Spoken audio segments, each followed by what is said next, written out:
Pois bem, nós vimos aqui que tudo é de Deus e ele está entregando para o homem cuidar. Então a gente está vendo alguém que não pode ser igual a Deus, que é Deus, que é aquele que governa tudo. É a pessoa mais importante que existe, Deus. E ele tem todas as riquezas. Aí ele pega o homem e escolhe para cuidar dessas riquezas.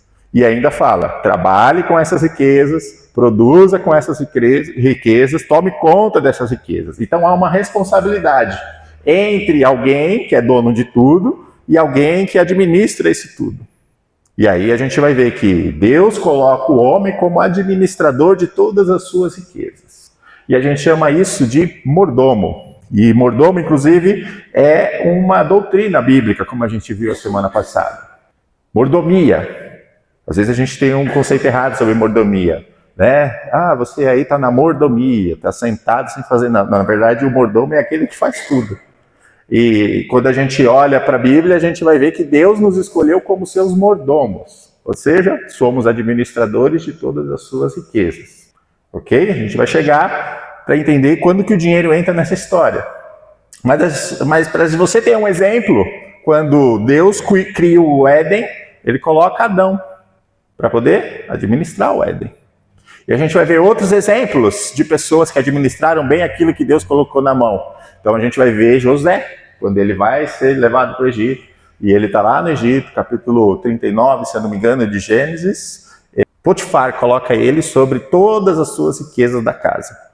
Ou seja, um administrador sobre todas as riquezas. Então a gente vê alguém importante e alguém administrando tudo daquela pessoa que é importante, porque ele confia. Então o administrador é alguém que é confiável, alguém que tem habilidade, alguém que tem coragem e alguém que trabalha.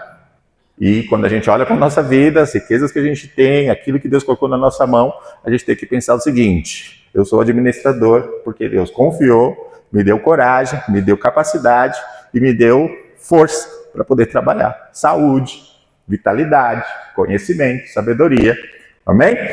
E Paulo, em 1 Coríntios 4:1, vai falar o seguinte: que os homens nos considerem como ministro de Cristo e mordomo dos ministérios de Deus. Ou seja, ministérios, aí envolve dons, talentos, desde a pessoa que canta, desde a pessoa que recebe uma pessoa lá na porta, desde aquela pessoa que está lá na sua casa e convida alguém para vir para o culto, que ora por alguém. Todas essas pessoas estão administrando o ministério que Deus deu. Então, dons são riquezas de Deus que ele deu aos homens. Se a gente for ler Efésios capítulo 4, vai falar lá que Jesus desceu e depois subiu, levou cativo o cativeiro e deu dons aos homens. E que dons são esses? A gente vai ver os principais ministérios ali: o pastorado, o evangelismo, os profetas, os mestres, os apóstolos. Ou seja, não é só aquele que prega aqui, mas todos aqueles que fazem parte do corpo de Cristo exercem uma função de administração. E ele vai manifestar isso em um caráter igual ao de Cristo. Ou seja, em certos momentos, você vai ser um profeta, porque Deus vai te usar para falar com alguém.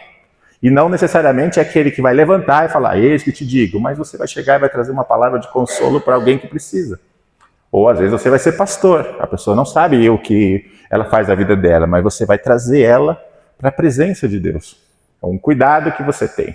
Ou às vezes você vai ser um evangelista.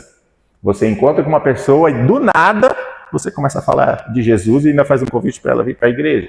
Então você está exercendo a administração de um dom que você recebeu de Deus. Então, o ministério, o serviço da mordomia